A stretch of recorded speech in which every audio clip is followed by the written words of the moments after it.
चलिए आज बात करते हैं एक ऐसे स्कैंडल की जिसमें एक रोबोट डॉग था, हाईटेक सपने थे और दांव पर लगा था देश का गौरव। तो सवाल ये है कि आखिर ये इतना एडवांस्ड दिखने वाला रोबोट डॉग कैसे इनोवेशन और ईमानदारी पर एक जबरदस्त नेशनल डिबेट की वजह बन गया। चलिए इस पूरी दिलचस्प कहानी को जरा परत दर परत समझते हैं। तो ये सब शुरू कहाँ से हुआ? सीन सेट करते हैं। कहानी हमें ले चलती है एक बहुत बड़े स्टेज पर, जहां इंडिया अपने एआई एम्बिशन को, मतलब अपनी महत्वाकांक्षाओं को पूरी दुनिया को दिखा रहा था। अब ये जो इंडिया एआई इम्पैक्ट समिट 26 था, ये असल में था क्या? सोचिए, नई दिल्ली में एक बहुत बड़ा हाई प्रोफाइल ग्लोबल कॉन्फ्रेंस, और इसका एक ही बड़ा मकसद था दुनिया को ये दिखाना कि देखो, एआई डेवलपमेंट और गवर्नेंस का फ्यूचर हब अब भारत है। और हाँ, ये कोई छोटा मोटा इवेंट नहीं था, बिल्कुल भी नहीं। बड़े बड़े टेक जायंट्स, दुनिया भर से आए लीडर्स, सबके सब एक ही जगह पर थे। ढेर सारे सेशंस, टेक शोकेस और एक स्पेशल एग्जीबिशन भी थी जो 16 से 20 फरवरी तक चली। माहौल एकदम जबरदस्त था। इंडिया के टेक फ्यूचर को लेकर सब बहुत उम्मीद में थे। और इसी जबरदस्त माहौल के बीच कहानी में एंट्री होती है हमारे मेन कैरेक्टर की, जिसने सबका ध्यान अपनी तरफ खींच लिया। जी हां, एक इंडियन रोबोडॉग जो रातों रात शो का स्टार बन गया।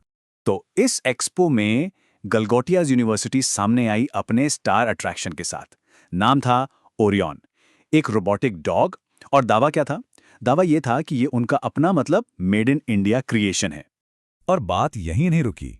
इस दावे पर मोहर लगाने के लिए यूनिवर्सिटी के एक फैकल्टी मेंबर ने मीडिया से कहा कि इस रोबोट को तो यूनिवर्सिटी के सेंटर ऑफ एक्सीलेंस में डेवलप किया गया है। भाई, ये बहुत बड़ा क्लेम था।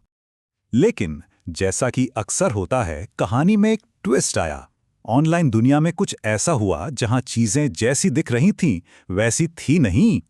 हुआ ये कि इंटरनेट पर जो टेक एक्सपर्ट्स और सोशल मीडिया यूजर्स थे, उनकी नजर एक ऐसी चीज पर पड़ी जो कुछ जानी पहचानी सी लग रही थी। और बस सच सामने आ गया। एक तरफ था गलगोटियाज का ओरियन, जिसे भारत में बना हुआ बताया जा रहा था, और दूसरी तरफ थी असली हकीकत। ये तो चीन में बना यूनिट्री गो टू रोबोट था, जो बाजार में कोई भी खरीद सकता है। अब जैसे ही ये बात खुली, उसके बाद जो हुआ वो बहुत तेजी से हुआ। एक्शन भी बहुत फास्ट था। तो हुआ क्या? सबसे पहले तो सरकारी अधिकारियों ने साफ साफ कह दिया कि भाई, सिर्फ असली काम दिखाया जाएगा, कोई दिखावा नहीं। इसके फौरन बाद गलगोटियाज यूनिवर्सिटी को कहा गया कि अपना स्टॉल तुरंत यहां से हटाओ। और आखिर में यूनिवर्सिटी को इस पूरे कंफ्यूजन पर सफाई देने के लिए एक पब्लिक स्टेटमेंट भी जारी करना पड़ा। और पता है उस स्टेटमेंट में क्या था? यूनिवर्सिटी ने सारा ठीकरा एक कम जानकारी वाले प्रतिनिधि पर फोड़ दिया। कहा कि अरे, उसने कैमरे पर गलत बयान दे दिया था। तो अब सवाल ये उठता है कि ये मामला सिर्फ एक रोबोट डॉग से कहीं बड़ा कैसे बन गया? बात इतनी क्यों बढ़ गई? चलिए समझते हैं। क्योंकि ये सिर्फ टेक्नोलॉजी की बात नहीं थी, ये बात थी भरोसे की। देखिए, इस एक घटना ने कई बड़े सवाल खड़े कर दिए। इसने भारत के एआई में आत्मनिर्भर बनने के सपने को धक्का पहुंचाया। लोगों को लगा कि क्या हम बस बाहर की टेक्नोलॉजी पर मेड इन इंडिया का ठप्पा लगा रहे हैं। पॉलिटिक्स में भी बवाल मच गया।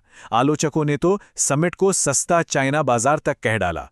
और सबसे बड़ी बात, एक पब्लिक डिबेट शुरू हो गई कि आखिर इतने बड़े नेशनल इवेंट्स में क्वालिटी और सच्चाई का कितना ध्यान रखा जाता है। तो अगर पूरी कहानी को एक नज़र में देखें, तो एक ग्लोबल एआई समिट जिसका मकसद था इंडियन इनोवेशन दिखाना, वो एक चीनी रोबोट पर झूठे दावे की वजह से कंट्रोवर्सी में फंस गया। नतीजा, यूनिवर्सिटी को बाहर जाना पड़ा, माफी मांगनी पड़ी। लेकिन इसका जो बड़ा इंपैक्ट हुआ वो ये था कि इसने टेक की दुनिया में असलियत, भरोसे और क्रेडिबिलिटी पर एक बहुत बड़ा सवालिया निशान लगा दिया। और आखिर में ये पूरा मामला हमें एक बहुत जरूरी सवाल के साथ छोड़ जाता है। इनोवेशन की इस ग्लोबल रेस में महत्वाकांक्षा और असलियत, एम्बिशन और ऑथेंटिसिटी, इसके बीच बैलेंस कैसे बनाया जाए? ये एक ऐसा सवाल है जिस पर सोचना सिर्फ टेक इंडस्ट्री के लिए ही नहीं, हम सबके लिए जरूरी है।